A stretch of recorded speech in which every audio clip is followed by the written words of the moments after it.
നമസ്കാരം, ന്യൂസ് കാർഡിലേക്ക് സ്വാഗതം. 2024 തുടക്കം തന്നെ തിയേറ്റർ ഇളക്കി മറിച്ചുകൊണ്ട് ഇറങ്ങിയത് 3 ചിത്രങ്ങൾ. പ്രേമലു, ബ്രഹ്മയുഗം, മഞ്ഞുമൽ ബോയ്സ്. ബ്രഹ്മയുഗമായിരുന്നു ഒരു പരീക്ഷണ വസ്തു എന്ന രീതിയിൽ ബ്ലാക്ക് ആൻഡ് വൈറ്റ് പടമായി ഇറക്കിയത്. എല്ലാം ഒന്നിനൊന്നിന് മെച്ചം തന്നെ. എന്നാൽ ഇപ്പോൾ ഏറെ ചർച്ചയാകുന്നത് ചിദംബരം സംവിധാനം ചെയ്ത മഞ്ഞുമൽ ബോയ്സും അതിലെ ഗുണാക്കേവുമാണ്. മലയാള സിനിമയിലെ സൂപ്പർ ഹിറ്റ് ചിത്രങ്ങളുടെ പട്ടികയിലേക്ക് ചുവടുവെക്കുകയാണ് ചിദംബരം സംവിധാനം ചെയ്ത ഈ മഞ്ഞുമൽ ബോയ്സ് എന്ന ചിത്രവും. 2006 കൊടൈക്കനാലിലെ ഗുണാക്കേവിൽ അകപ്പെട്ടു പോയ സുഹൃത്തിനെ രക്ഷിച്ച എറണാകുളം മഞ്ഞുമലിൽ നിന്നും പോയ യുവാക്കളുടെ യഥാർത്ഥ അനുഭവം ആസ്പദമാക്കിയാണ് ചിത്രം ഒരുക്കിയത്. ജാനേമന് ശേഷം ചിദംബരം സംവിധാനം ചെയ്ത ചിത്രമാണ് മഞ്ഞുമൽ ബോയ്സ്.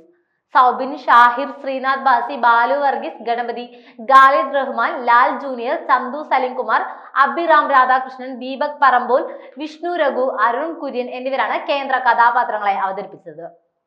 കമൽഹാസനെയും കൺമണി അൻപോട് കാതലൻ എന്ന പാട്ടിനെയും ഒക്കെ പ്രാണവായുവായി ചേർത്ത് പിടിക്കുന്ന ആരാധകരെ സംബന്ധിച്ച് ഈ ചിത്രം ഹൃദയത്തിലേറ്റാൻ അധികം സമയം വേണ്ടി വന്നില്ല. അതുകൊണ്ട് തന്നെ സമീപകാലത്തൊന്നും ഒരു മലയാള സിനിമയ്ക്ക് കിട്ടാത്ത സ്വീകാര്യതയാണ് തമിഴ്നാട്ടിൽ മഞ്ഞുമൽ ബോയ്സിന് ലഭിക്കുന്നത്. സംസ്ഥാനത്തെ പ്രധാന നഗരങ്ങളിൽ മാത്രം റിലീസ് ചെയ്ത് ചിത്രം ഇന്ന് കൂടുതൽ തിയേറ്ററുകളിലേക്ക് എത്തിക്കഴിഞ്ഞു. ഇതിനെല്ലാം ഒടുവിൽ മഞ്ഞുമൽ ബോയ്സിനെ കാണാൻ യഥാർത്ഥ ഉലക നായകൻ തന്നെ നേരിട്ടെത്തുകയും ചെയ്തു. മഞ്ഞുമൽ ബോയ്സിനെ കാണാൻ എത്തിയ കമൽഹാസൻ വർഷങ്ങൾക്കിപ്പുറം ഗുണാക്കേവിനെ കുറിച്ച് നടത്തിയ ഒരു വെളിപ്പെടുത്തലാണ് സമൂഹ മാധ്യമങ്ങളിൽ വൈറലായി മാറുന്നത്. ഗുണാക്കേവിനുള്ളിൽ നിരവധി കുരങ്ങന്മാരുണ്ട്. തലയോട്ടികൾ കാണാൻ കഴിയുമെന്നും ഹേറാം എന്ന തന്റെ സിനിമയിൽ ഉപയോഗിച്ചിരിക്കുന്ന 3 ചെറിയ തലയോട്ടികൾ ഗുണാക്കേവിനുള്ളിൽ നിന്നും ലഭിച്ച കുരങ്ങന്മാരുടെ തലയോട്ടികളാണെന്നും അദ്ദേഹം വെളിപ്പെടുത്തി. ചെറിയ കുരങ്ങന്മാർ അങ്ങോട്ടും ഇങ്ങോട്ടും ചാടുന്ന വഴിയിൽ വീണു പോകുന്നതാണ്.